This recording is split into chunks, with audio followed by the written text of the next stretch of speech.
From the outset of his tenure, the president's conspicuous allocation of time to golf and other leisure pursuits has fueled unease about the administration's priorities. As the nation watches federal institutions charged with safeguarding American security, the optics of a commander-in-chief who spends a third of his first 100 days on the links prompt a fundamental question. If a highest office is preoccupied with personal recreation, who is at the helm of our critical security agencies? At the heart of this unease lies the Federal Bureau of Investigation, entrusted with some of the nation's most sensitive counterintelligence and domestic security operations. The recent Senate confirmation of Patel as the FBI's director, by the narrow margin of 51 to 49, was heralded by supporters as a decisive leadership appointment.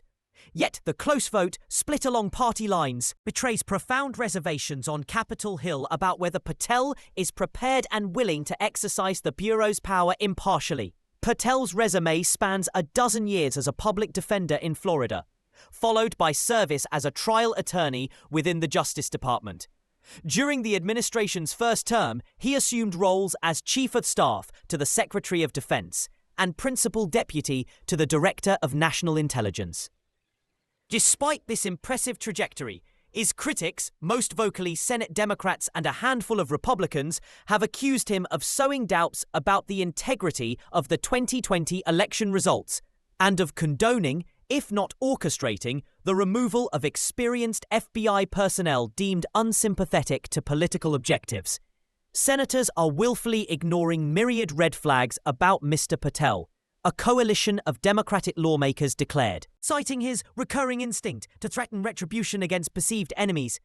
Such an extremely dangerous flaw, they argued, renders him unfit to lead the nation's most formidable domestic investigative agency for the next decade. Despite these warnings, Patel was sworn in this month as the 19th member of the presidential cabinet to receive Senate approval since Inauguration Day. His ascension to the role has immediately prompted new questions, this time not only about his judgment, but about his day-to-day engagement with the Bureau itself. Senior intelligence officials report that, following his confirmation, Patel has been notably scarce at the Hoover Building's 7th floor, the FBI's nerve center. In conversations with colleagues still embedded within the intel community, former Assistant Director for Counterintelligence Frank Fuzzy sounded the alarm. Fuzzy cautioned that Patel's portfolio of high-level assignments may leave him spread impossibly thin. If you're responsible for archiving official communications while simultaneously steering national intelligence priorities, the potential for conflict is real, Fuzzy explained. He added that inconsistent briefings, some days receive updates, other days none, exacerbate an already tenuous situation and heighten the Bureau's vulnerability to external threats.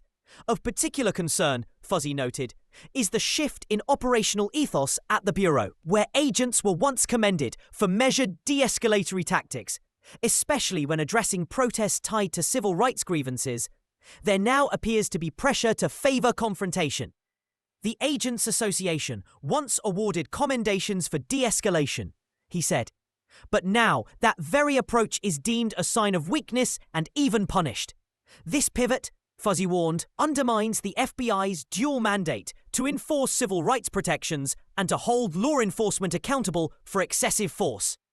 Compounding these cultural shifts are reports that Patel has maintained a partial residence in Las Vegas, relegating much of his work week to remote operations.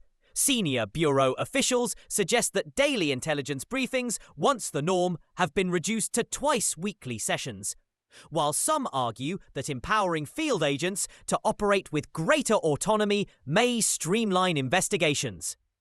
Others contend the lack of regular executive oversight is tantamount to leaving the Bureau rudderless. Amid this uncertainty, rumors are circulating that undisclosed figures within the administration, or perhaps even within the Department of Justice, are effectively directing the FBI's operations. This murky chain of command has led to speculation that the agency, nominally under Patel's stewardship, is in fact being overseen by proxies or career officials acting in his stead. Such opacity only deepens the questions confronting policymakers and the public alike. As Americans consider the gravity of cyber attacks, foreign influence campaigns, domestic extremism, and complex civil rights investigations, the significance of stable, transparent FBI leadership cannot be overstated. The agency's reputation for non-partisan professionalism and its track record in safeguarding the homeland hinge on an unbroken chain of command and an unwavering commitment to impartiality. Yet 3 months into the administration, the head of the FBI remains an enigma, confirmed by the Senate, yet curiously absent from public scrutiny and apparently sidelined within his own agency. If the Bureau is to function at peak effectiveness, its director must be present, engaged, and empowered to make critical decisions. Absent that, the United States risks leaving its foremost investigative body vulnerable at a time of unprecedented global and domestic challenges. In the coming weeks, Congress may seek further testimony from Patel and his deputies to ascertain the Bureau's operational readiness. For now, the uncertainty persists. The nation's top law enforcement agency is under new leadership on paper, but whether that leadership is fully operational and accountable remains to be seen. Moreover, the broader implications of this leadership ambiguity extend beyond the Bureau's internal dynamics and into the very fabric of public confidence in federal law enforcement. At a moment when the nation is confronting a surge in domestic extremist activity, heightened geopolitical tensions, and unprecedented cyber threats, any perception of disarray at the helm of the FBI risks emboldening adversaries abroad and undermining morale at home. Career agents, many of whom joined the Bureau with expectations of clear direction and unambiguous purpose, now find themselves navigating shifting priorities with limited guidance from their newly confirmed direct. In congressional corridors, legislators on both sides of the aisle have privately acknowledged mounting apprehension. Some Republicans, while supportive of the administration's broader law and order agenda, are reportedly unsettled by reports of infrequent briefings and fleeting appearances at headquarters. Meanwhile, Democratic committee leaders are preparing formal inquiries, insisting that Patel appear before oversight panels to clarify his management approach. His intentions regarding civil rights enforcement and the rationale behind any alterations to long-standing Bureau protocols. The urgency of such oversight is underscored by recent intelligence warnings. Senior officials at the Department of Homeland Security have repeatedly flagged the potential for coordinated domestic campaigns designed to exploit perceived fissures in federal institutions. In this context, a fully operational FBI director is not merely a formality, but a strategic imperative. Without active executive leadership, the Bureau's ability to detect early indicators of extremist plotting or to coordinate multi-jurisdictional investigations may be compromised. Equally concerning is the message this ambiguity sends to international partners. The FBI maintains an extensive network of liaisons with allied intelligence and law enforcement agencies. These partnerships hinge on trust and reliability. Overseas counterparts rely on open lines of communication and timely intelligence exchanges. If the director's office in the Hoover Building is intermittently unoccupied, and if decision-making authority is diffused among uncertain proxies, allied agencies may hesitate to share sensitive information, fearing delays or misinterpretation. In the media landscape, commentators have seized on the juxtaposition of Patel's high-profile confirmation hearings, marked by partisan theatricality, and his subsequent withdrawal from public view. Editorials and opinion pieces debate whether this is a calculated strategy to insulate him from controversy or a symptom of deeper organizational dysfunction.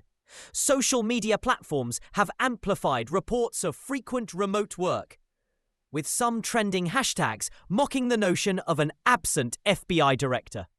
While such discourse may appear trivial, it contributes to a broader erosion of institutional gravitas. Looking ahead, the Bureau faces a pivotal test. The upcoming congressional appropriations hearings, where Patel will be expected to present budgetary priorities for the next fiscal year. These hearings traditionally serve as a forum for the director to articulate strategic objectives, ranging from counterterrorism initiatives to efforts to combat organized crime and public corruption. Observers will scrutinize whether Patel uses this platform to demonstrate hands-on leadership or defaults to scripted statements delivered by subordinates. Should Patel address these concerns directly, committing to daily on-site briefings, reaffirming the FBI's commitment to non-partisan civil rights enforcement, and outlining concrete steps to enhance interagency collaboration, he may begin to allay fears of a directionless Bureau, Conversely, continued opacity or evasiveness could trigger legislative measures to impose stricter oversight or even to adjust the statutory requirements for the director's engagement. In the final analysis, the efficacy of the FBI under its new director will be measured not by the pomp of a Senate confirmation vote, but by the Bureau's tangible performance in thwarting threats, upholding the rule of law, and preserving civil liberties. At this critical juncture, clarity of leadership is not a mere bureaucratic nicety. It is the linchpin of national security. The days ahead will reveal whether the Bureau, under Patel's stewardship, can restore confidence through demonstrable action, or whether persistent uncertainty will leave the agency vulnerable and the nation exposed.